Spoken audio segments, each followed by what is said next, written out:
יש מנהיגות שהיא חיובית, ויש מנהיגות שהיא שלילית. וההיסטוריה מלאה במנהיגים ומנהיגויות שהובילו לאסונות. תלכו להגדרה המילולית של טרור. טרור שמופעל כזרוע אלימה כדי להשפיע על קבלת החלטות. עכשיו, הפעלת כוח ואלימות והתרת אלימות, וכשזה מכוון מידי השלטון, וזה המצב היום, זה מקום אפל ומסוכן שחייבים להתמודד מולו, וכאן באמת צריך גם אומץ, כי זה לא קל. אני בטקס שנערך ל-20 שנה להירצחו של השופט עדי עזר, אמרתי שהרצח הבא הוא עניין של זמן, הוא בכלל לא שאלה של אם, אלא שאלה של מתי.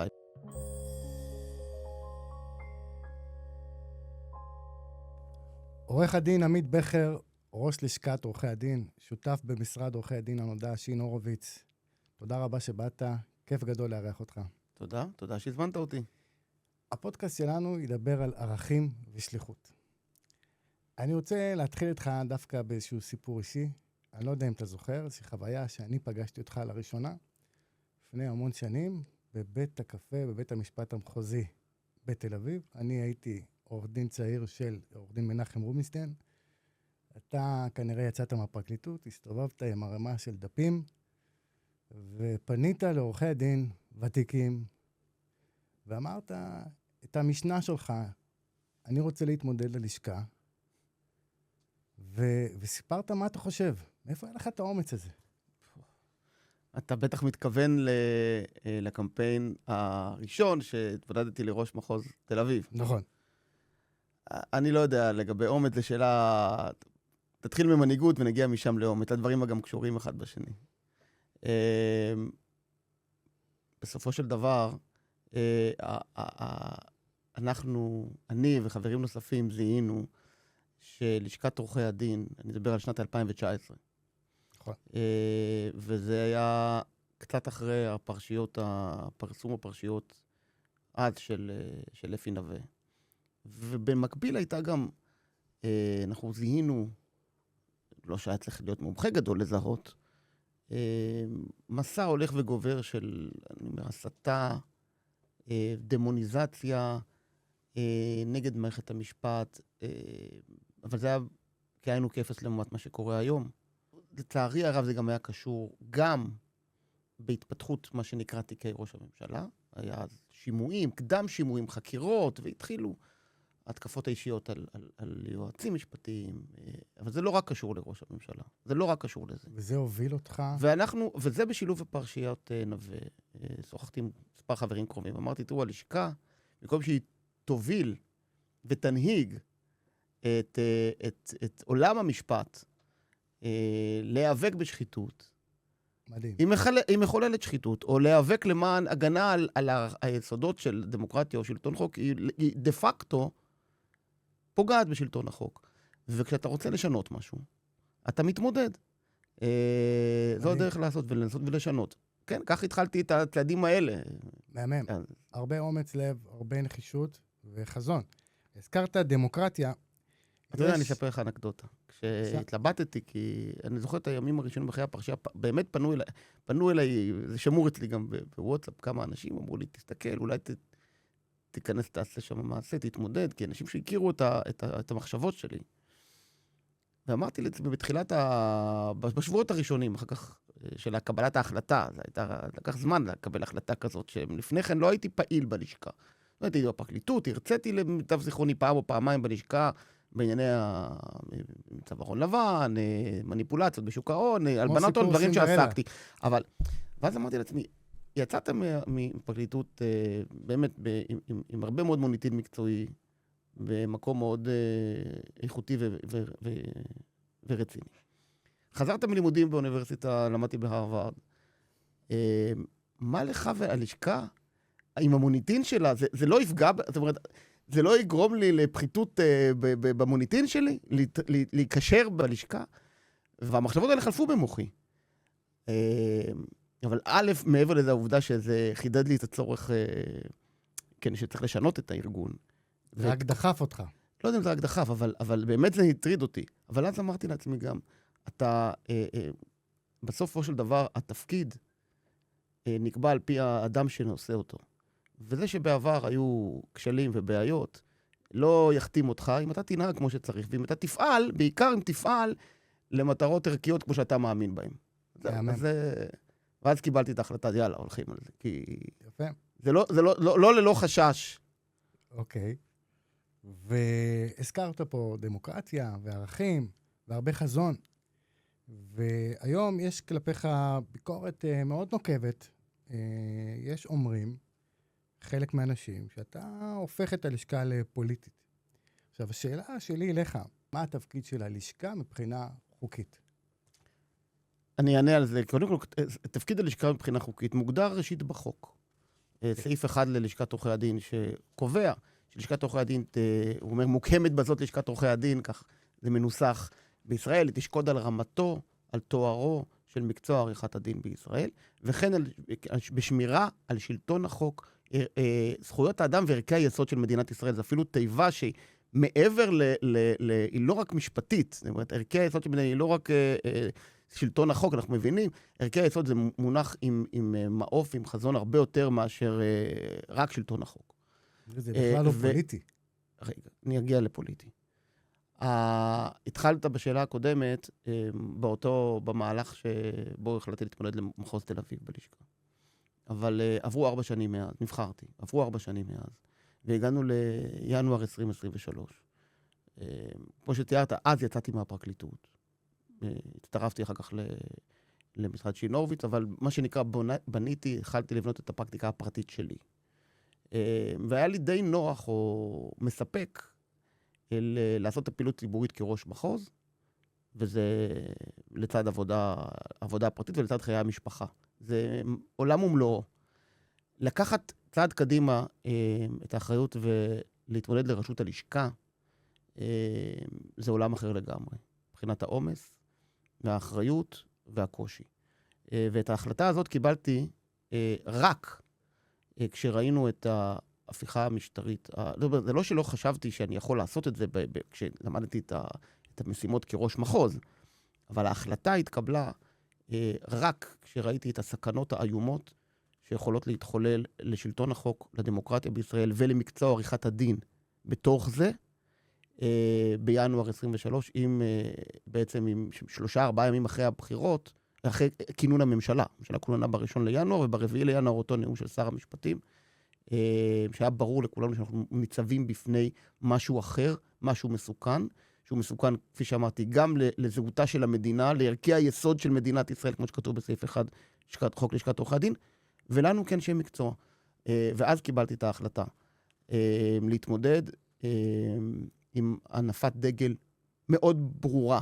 זאת אומרת, אף אחד לא יכול לחשוד במרכאות שהסתרתי את המטרות. להפך, שמתי אותן בראש סדר העדיפויות, כשבאתי לציבור עורכי הדין ואמרתי, חברים, זה תפקידה של לשכת עורכי הדין לשאת בנטל הזה, כי אחרים לא יעשו את זה, כי העניין הזה הוא קודם כל עניין מקצועי, שנפרט אולי תכף למה, הוא עניין שהוא נוגע בשורש המקצוע שלנו כעורכי דין, שהוא אמון, החובות שלנו כלפי הלקוחות והיכולת שלנו לייצג נאמנה את לקוחותינו, ללא פחד, ללא מורא, כשרק האינטרס שלהם, וכמובן האינטרס החוקי, עומד לנגד עינינו, תלוי בקשר ישיר בעצמאותה של מערכת המשפט, ובהיעדר לחצים פוליטיים. ואנחנו רואים מה קורה ללשכות עורכי דין ולעורכי דין במקומות לא משטרים לא דמוקרטיים, שמעמדם הוא מעמד ירוד, שיכולת ההשפעה שלהם ויכולת עשיית הצדק שלהם כמובן בלתי קיימת, כי ההחלטות השיפוטיות אינן מתקבלות לפי החלטות מקצועיות, אלא על פי לחצים פוליטיים. והשילוב הזה, שבין הסכנה לעורכי הדין ולעצם המקצוע שלנו, ובין הסכנה פשוט לקיומנו כדמוקרטיה, מלמד בעיניי, לא רק על הצורך הגדול, אלא גם על העובדה שבכל הכבוד הראוי, המאבק הזה הוא לא מאבק פוליטי, הוא לא מאבק של ימין ושמאל, הוא לא מאבק של מפלגה כזאת או אחרת. עכשיו, נכון... הוא מאבק ערכי. רגע, הוא מאבק ערכי, והוא מאבק של לשכת עורכי הדין לטעמי חייבת לעשות אותו. לא רשאית לעשות אותו, אלא חייבת, וזה אפילו יותר חזק מהגדרות החוק, שוודאי, כפי שאמרתי, שמאפשרות את זה ודורשות את זה. זה יורד לשורש קיומנו כאזרחים, כאנשי משפט, כאנשים שלמדו מה זה משפט, ולמדו מה זה דמוקרטיה, ומה זה הפרדת רשויות, ומה זה שלטון חוק. ואם אני אומר עוד פעם, אם אנחנו לא ניסע בעול הזה, אף אחד אחר לא יעשה את זה. במקומנו אני אגע בזה בהמשך, כך אנחנו רואים את זה היום בהתקפות על התקשורת, אני אמרתי דברים דומים גם לאנשי התקשורת, כי אני ראיתי כשהם התכנסו לפני, לא מזמן, ואני הגעתי לכנס החירום של התקשורת, ואת אותם טקסטים שהם השמיעו על המתקפות על התקשורת, אנחנו אומרים כבר 3 שנים ביחס למערכת המשפט והמדינה כולה, וזה רק הזכיר לי את העובדה, שמה שנקרא אם אין אני לי מי לי, אגב מנהיגות, כי זה משם אפשר ללמוד הרבה מאוד. יפה מאוד, אתה אומר דברים נוגבים וחשובים. אם לא אתה, אז מתי?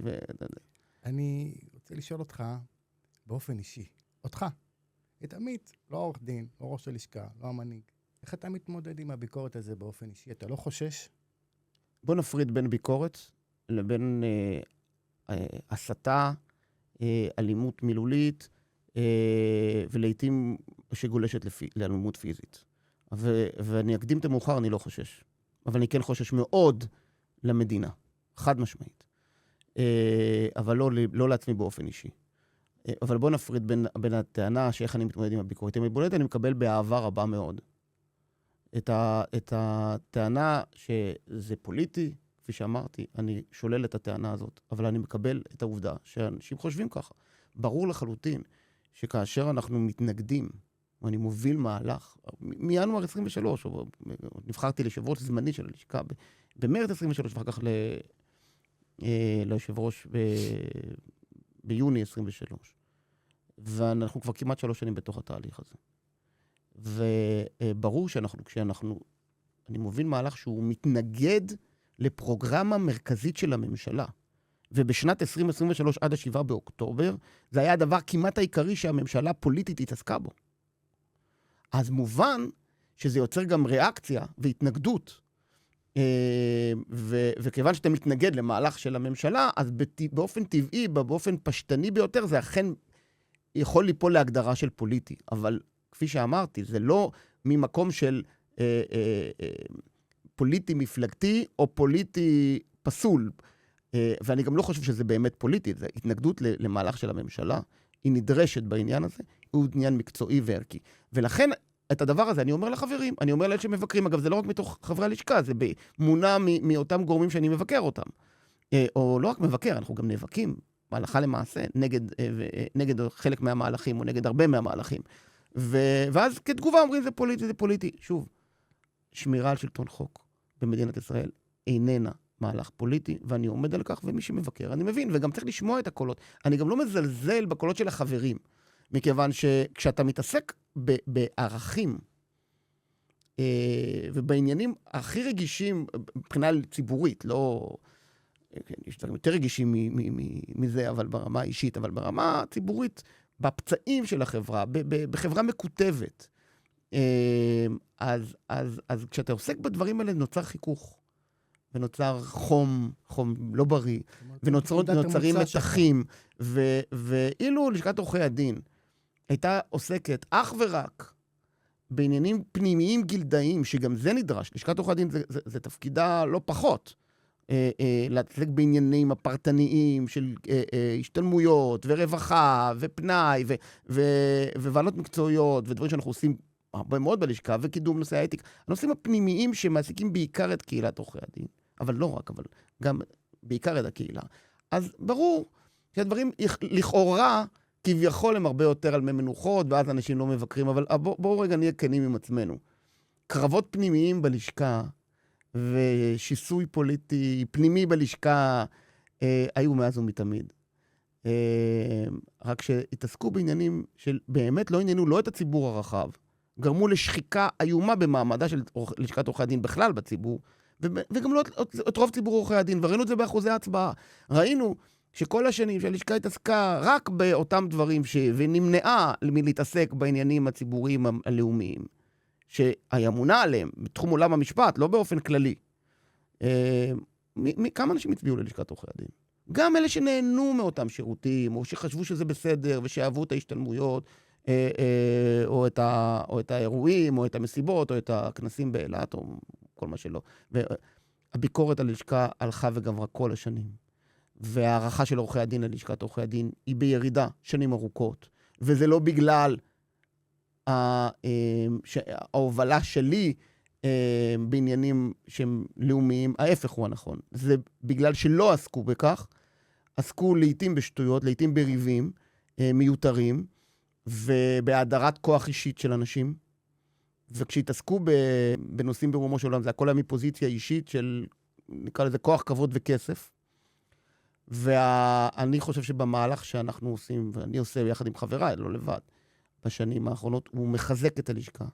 הוא מחזיר את אמון הציבור וציבור עורכי הדין בלשכה, לא ללא מחלוקת. אני מבין שיש מחלוקת, אבל אנחנו עושים את זה, ואני מוביל למה שאני מאמין שהוא נכון לטובת המדינה ולטובת המקצוע, והמהלכים שאני עושה הם מהלכים ציבוריים, לטוב ולרע, אבל זה לא עניינים אישיים, אותה עסקונה היסטורית שהייתה בלשכה, ואני חושב שזה יחזק לטווח ארוך, יחזק מאוד את לשכת עורכי הדין. ולאחרונה בעניין הזה גם ראינו את ציבור עורכי הדין מגיע, מה זה בהמוניו להצבעה? זה understatement. מזכירים הרבה פעמים את האחוז שבו נבחרתי. האחוז זה לא הסיפור. נבחרתי, לדעתי, היה 73%, אני, לדעתי 19 נווה, זה המספרים, היה עוד 1-2. האחוז זה לא העניין. זה גם לא חריג. לפעמים ראש ארגון, אנחנו רואים ראש עיר יכול לזכות ב-70 וכמה אחוזים, אנחנו רואים, זה לא חריג. מה חריג? כמות האנשים שבאו להצביע. המספר של הפתקים, אם אני זוכר נכון, קיבלתי יותר קולות משלושת היושבי ראש המנצחים גם יחד במצטבר. אנשים המתינו שעות בתור. המתינו שעות, כי מעולם לא באו כמות כזאת להצביע. אז שיעור ההצבעה, וכמות האנשים שהתעניינו לראשונה בבחירות, מלמדת שאני חושב שהדרך שהובלתי אליה, או שהצבתי, היא דרך ראויה, ועיסוק ראוי לכל הפחות ללשכת עורכי הדין. דיברנו על הביקורת האישית כלפיך, והזכרת על האלימות והסתה. אנחנו באופן סימבולי היום, או בימים הקרובים, זה יום השנה לרצח השופט עדי עזר, זיכרונו לברכה. מה קורה פה עם אלימות? לאן זה הולך? אז זה הולך למקום רע מאוד, מסוכן מאוד. כלפי עורכי דין? כלפי עורכי דין בכלל. עוד פעם, ניגע בזה גם, יש אלימות בכלל כלפי עורכי דין, גם כלפי באופן אישי, גם כלפי שופטים, גם כלפי פרקליטים, גם כלפי היועצת המשפטית לממשלה. אני בטקס שנערך ל-20 שנה להירצחו של השופט עדי עזר, אמרתי שהשאלה האם זה יהיה הרצח, הרי זה הרצח הראשון, לשמחתנו גם עד עכשיו האחרון. שהרצח הבא הוא עניין של זמן, הוא בכלל לא שאלה של אם, אלא שאלה של מתי בקצב הזה. אני קראתי בטקס אמירות מהרשתות החברתיות, איומות ונוראות של הסתה ואלימות, פשוט מצמררים, נגד שופטים, נגד שופטי בית המשפט העליון, נגד היועצת המשפטית לממשלה. אנחנו רואים את התמונות, הן רק מחמירות. אנחנו רואים, לצערי הרב, לא רק שזה מתגבר, ולא רק שזה נעשה על ידי המנהיגים עצמם, אלא שהם גם נותנים תמיכה לעבריינים ממש. זה נכון לגבי שופטים, אמרתי, זה נכון גם לגבי עיתונאים, מערכות תקשורת, אנחנו רואים מה קורה מול העיתונאי גיא פלג, אבל הוא לא היחיד. אנחנו רואים גם עיתונאים שמותקפים, אני רואה קשר ישיר בין אלימות נגד שופטים או פרקליטים, ונגד אלימות נגד עיתונאים. זה התקפות לא נגדם אישית, אלא נגד כלל הזהות שלנו והמהות שלנו כמדינה דמוקרטית, אבל בסוף בקצה יש בני אדם, והם נמצאים בסכנה, שוב אני אומר, זאת הסתה, והאלימות שמתחוללת כאן, היא בעיניי סכנה קיומית, ממשית ומיידית. זה משפט חשוב מאוד. עכשיו, בתוך הדבר הזה, אני באופן אישי חווה מכך, אבל שוב, אני רואה את זה כחלק מתמונה כללית, מתמונה רחבה ומאוד מאוד מדאיגה. אנחנו אנשי משפט, כשהיינו בבגץ, בגץ בוערון, בגץ שאנחנו הגשנו, לשכת עורכי הדין הגישו בגץ בן חמו, וראיתי באופן אישי את ההסתה וההתפרעות נגד שופטי בגץ, נגד נשיא בית המשפט העליון. זה מתחיל מדברים קטנים, כמו התרבות הזאת של מחיאות כפיים באולם, לטיעונים נגד, שאנחנו, העולם המשפט, בתי משפט לא התנהלו כך אף פעם. אבל זה עוד הדבר, אתה אומר את זה כדבר שלילי, מגרש כדורגל זה מקום נפלא, אבל הוא נכון, הוא מקום נפלא לתחרות ספורט. וגם שם יש בעיות, אגב, של אלימות ביציעים, וגם שם יש בעיות של גזענות ביציעים, ושם בעיות קשות, אבל המגרש כדורגל והתרבות הכדורגל היא תרבות נהדרת. היא תרבות נהדרת למגרש כדורגל. היא לא תרבות נהדרת לאולם בית משפט. ותחרות, עולם המשפט לא פועל לפי הקודים האלה, ולפי הערכים האלה, שהם נכונים, לא לתחרות ספורט, ולא לתחרות ריאליטי, ולא לדברים אחרים שהם מקומם בחברה, אבל לא בתוך עולם המשפט, ולא בתוך בתי המשפט, וזה נעשה כדי להלך אימים על שופטים. אבל זה לא נעצר כמובן במחיאות כפיים. וזה לא מחיאות כפיים ספונטניות. יש שם מנהיגים, נמצאת שם חברת כנסת טלי גוטליב, של מרבה הבושה גם הייתה עורכת דין, אבל נעזוב את העיסוק הזה. כמו מובילת הכנופיה, ככה ממש. ברצותה הם מגבירים את הווליום, ברצותה מורידים את הווליום, היא אומרת להם שקט, היא אומרת להם כפיים. זה... כך לא מתנהל בית משפט. ושוב, זה מכוון כדי להלך אימים על החלטות שיפוטיות, ובכלל שבית משפט ירתע מלפסוק בעניינים האלה, וזה גובל בהגדרה המילולית של טרור, מכיוון שטרור שהוא, במובן הזה טרור שהוא, זה אלימות שנועדה להשפיע על המדיניות. זה לא קצת מוגזם? מפה לטרור? חידדתי את מה הכוונה. תלכו להגדרה המילולית של טרור. טרור שמופעל כזרוע אלימה כדי להשפיע על קבלת החלטות. עכשיו, טרור במובן המילולי שלנו היום, של רצח לאומני, של רצח שבא להשביתה המדינית, זה בוודאי שלא. אז אני מבהיר את הדברים שזה לא. אבל בהחלט הפעלת כוח, ואלימות, והתרת אלימות, לעתים גם קריאות לאלימות,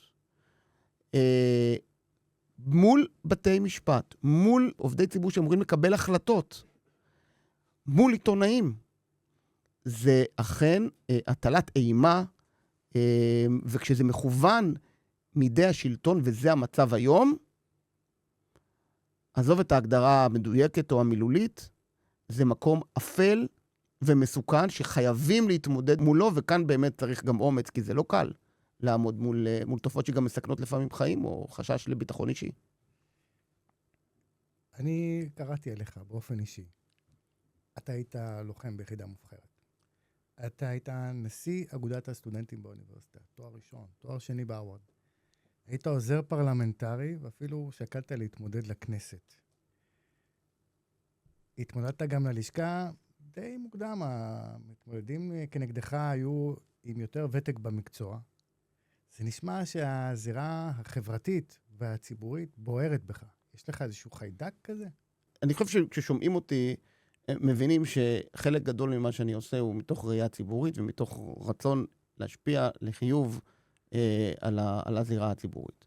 הייתי הרבה מאוד שנים באמת בפרקליטות. חשבתי, אתה תיארת קצת את קורות חיי, הייתי לוחם ביחידת מיתר, 214, שאני מאוד מאוד גאה, יש לנו הרבה מאוד חברים טובים משם, שגם הם בתורם נאבקו החל מ-2023 נגד ההפיכה המשטרית.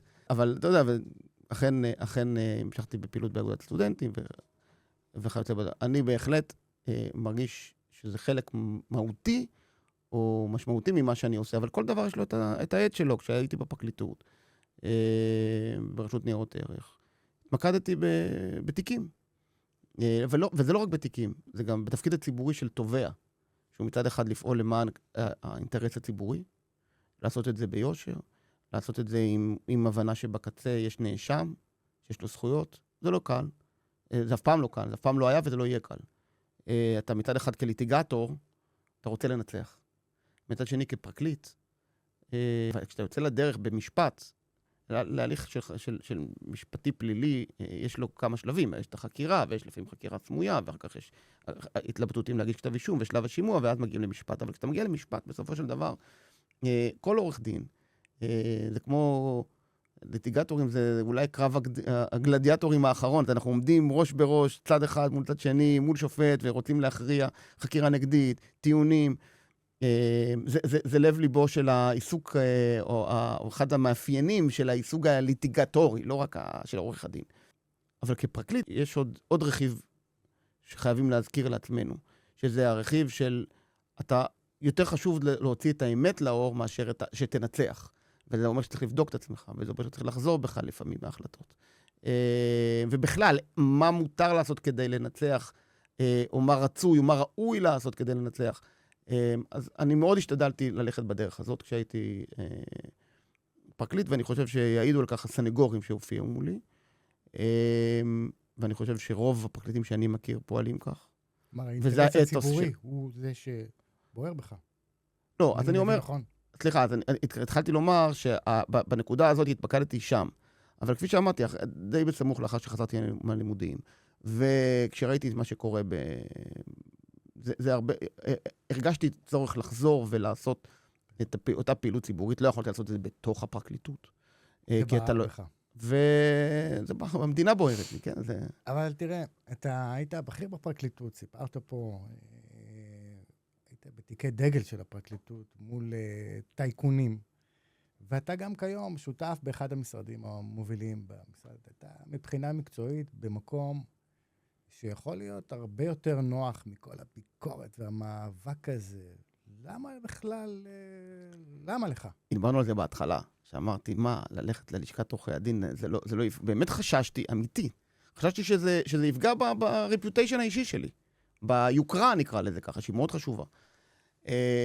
אבל זה לא שם היום, ואני גם לא אוהב את תרבות ההתקרבנות.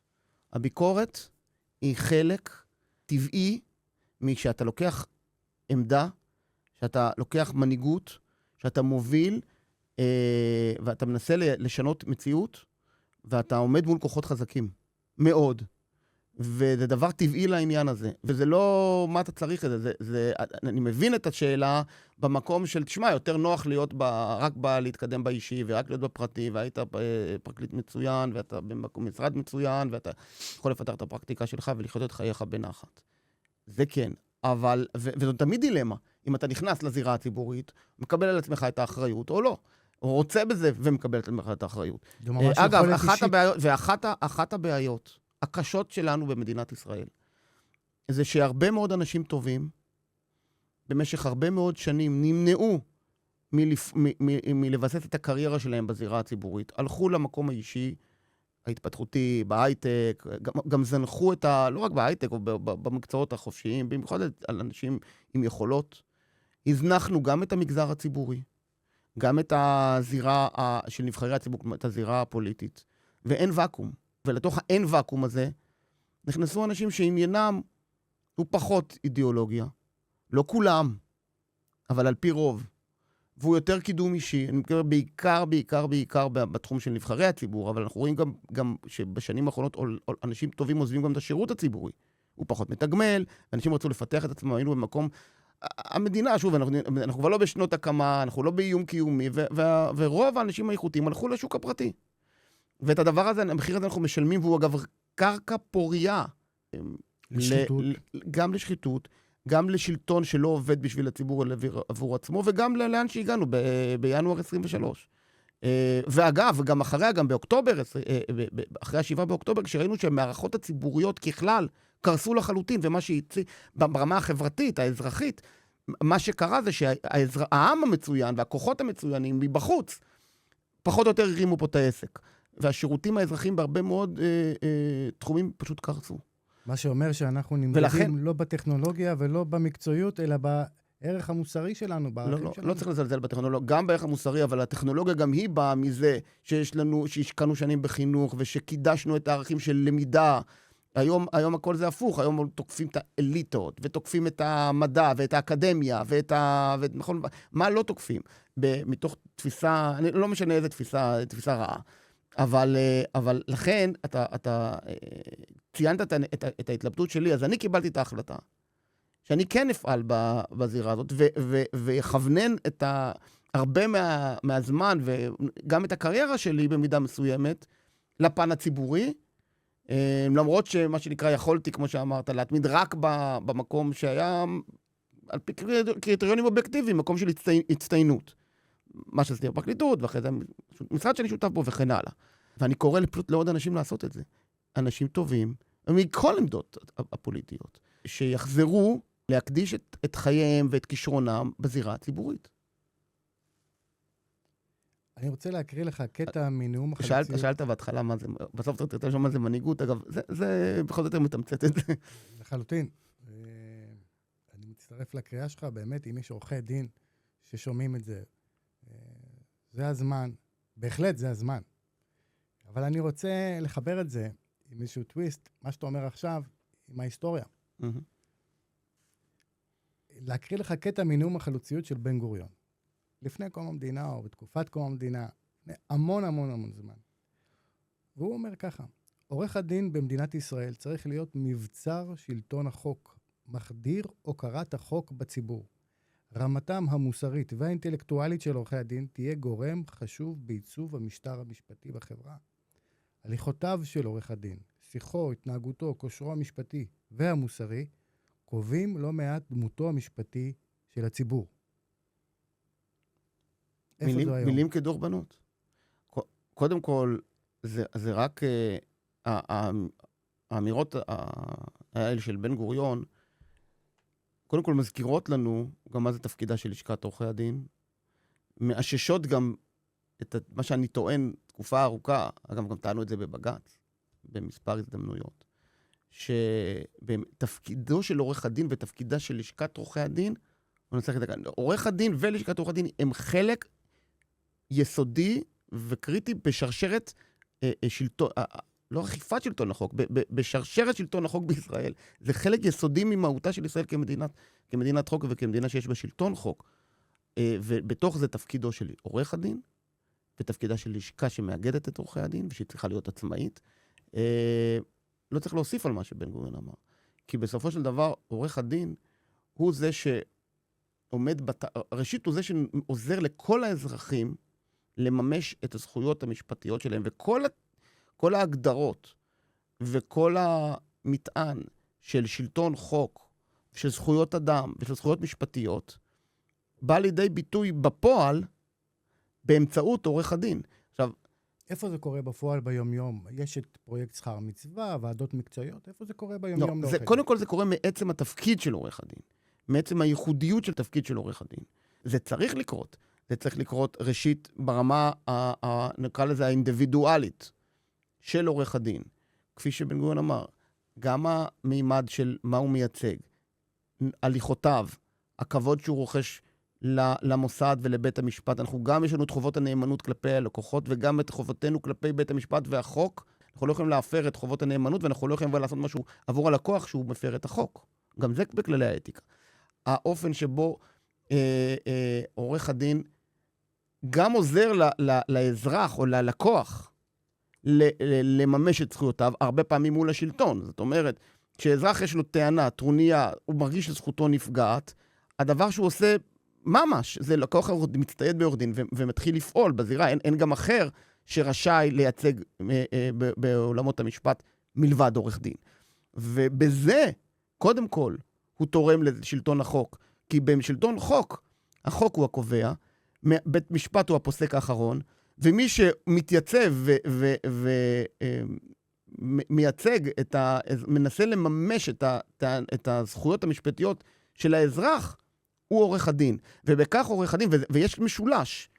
עורך דין, נקרא לזה תובע, נתבע, בעולמות הפליליים אגב, זה סנגור ותובע, אבל זה לא משנה, זה בכלל עולם המשפט. יש לנו צד אחד מיוצג על ידי עורך דין, צד השני שמיוצג על ידי עורך דין, ושופט. והמשולש הזה, שם מתחולל למעשה, הלכה למעשה ביום-יום, עשיית חוק, ומימוש החזון הגדול של שלטון חוק. ענית לי למעשה על השאלה הבאה שרציתי לשאול אותך, למה דווקא עורך דין, למה לא רופא, למה לא פה, אבל פה השילוש הקדוש, מה שאתה אומר, זה בהחלט דבר שהוא הצורך המרכזי של החברה, של שלטון החוק, קיום החוק, אכיפת החוק. גם לרופא, יש עוד מקצועות שיש בהם שאר רוח ואחריות ציבורית מעבר למקצוע הפרטני והעבודה הפרטנית. רופאים זה חלק מזה, מחנכים זה חלק מזה, מורים זה חלק מזה, מנהיגים צבאיים זה חלק מזה, כן, אבל אין ספק שבקומו של באמת של מקצוע עריכת הדין ושל עורך הדין, בספירה ובדיון שעוסק בערכי מדינת ישראל, בשלטון חוק ובדמוקרטיה, הוא מרכזי, כפי שאמרתי. אנחנו לקראת הסוף. אני רוצה לשאול אותך, מהו האידיאל? נניח שאתה קם מחר בבוקר, וצריך לקבל איזושהי החלטה, משהו, לשנות משהו, ויש לך תמיכה גורפת מצד לצד. מה היה ההחלטה הזאת? אנחנו היום, באמת, אני במקום שבו אני מרגיש שאנחנו בלי שמץ של ציניות. באמת נאבקים על מקומה של ישראל, כישראל שאנחנו הכרנו, שמה זה ישראל שאנחנו הכרנו? ישראל הציונית, היצרנית, הסולידרית, אני אשאל את זה אחרת, היית פועל אחרת? לא, רגע, דקה. שהיא באמת מדינה יהודית ודמוקרטית, במלוא מובן המילה.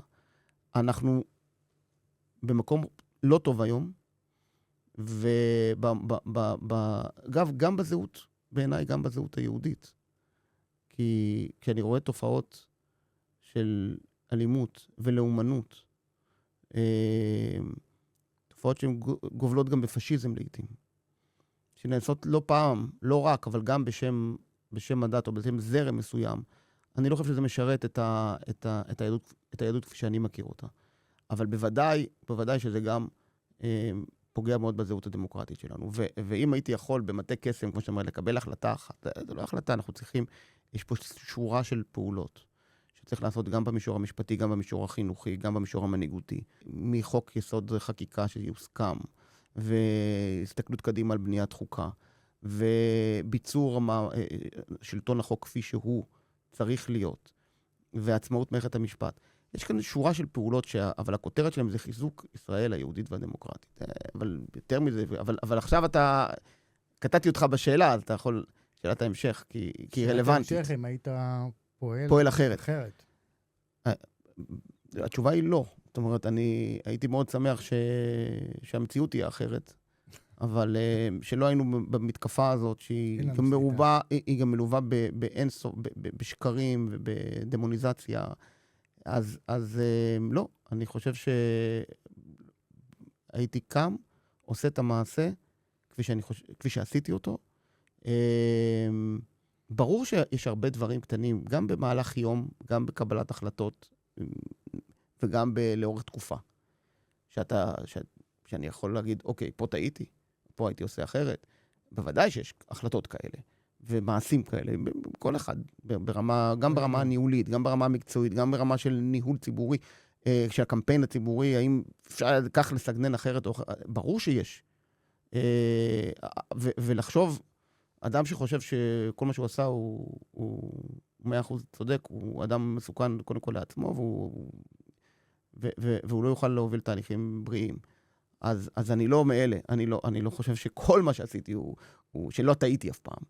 אבל השאלה אם את הכיוון הזה, אם את המסע הזה הייתי עושה שוב, הייתי עושה אותו מההתחלה, בלי שום היסוס, ובאותה אמונה, ואני גם לא חושב שמדינת ישראל יכולה לסבול מציאות שאנחנו, לא, אפשרות אחרת, שלא עושים את זה. לסיום, דיברת על אחריות, מוסר, דיברנו פה על הרבה דברים. בשני משפטים, מהי מנהיגות בעיניך? אני חושב שרוב מה שדיברנו עליו הוא מסכם את זה. תראה, מנהיגות, יש לה אין סוף הגדרות. אין סוף הגדרות. מהגדרות ממוקדות של להוביל אנשים לעשייה, לשינוי מצב, בין אם את עצמם באופן פרטני ובין אם כקבוצה. אבל שני דברים עיקריים. לתוך התוכן של מנהיגות חייבים להכניס שני דברים חשובים. אחד, זה לא יכול דיון שלא יכול להתקיים ללא דיון בערכים ובאחריות אישית. כי מנהיגות, יש מנהיגות שהיא חיובית, ויש מנהיגות שהיא שלילית. וההיסטוריה מלאה במנהיגים ומנהיגויות שהובילו לאסונות. ולכן בעיניי מנהיגות חייבת להיות משולבת באחד באחריות אישית ובדיון ערכי משמעותי. והדבר השני הוא שבסופו של דבר מנהיגות קצת דומה לרכיבה על אופניים. אתה לא לומד באוניברסיטת תואר בבייסיקליזם. ומנהיגות זה משהו שעושים. בסופו של דבר אתה משתדל לשלב חזון, עם קו רצוי, עם אחריות שלך כלפי אלה שהולכים אחריך, כלפי עצמך, ולהגיע לשם. עכשיו, עורך הדין הוא מנהיג, באולם בית המשפט, שופטים ממנהיגים באולם בית המשפט. כל נבחר ציבור הוא מנהיג, כל חבר מועצה בלשכת עורכי הדין הוא מנהיג, כל חבר כנסת הוא מנהיג. למילים שלהם יש משמעות, למעשים שלהם יש משמעות. ואנחנו מוצאים את עצמנו, בסופו של דבר אנשים הם מנהיגים בביתם, כל אחד מאיתנו עורכי הדין הבגירים, יש לו משפחה. המנהיגות מתחילה מהדברים הקטנים, ותלוי בבחירה האישית שלך, ובמקום שלך, וביכולות שלך, מי שרוצה, וברצונות. אתה יכול לקחת את זה הלאה לקבוצות גדולות יותר. כפי שאמרתי, בעיניי, זה מהלך שצריך להיות שלבו עם ערכים, ועם יושר פנימי. עמית בכר, ראש הלשכה, תודה רבה לך. תודה. אני ככה לקראת סיום רוצה לדבר איתך על מנהיג אחר, הרב יונתן זקס,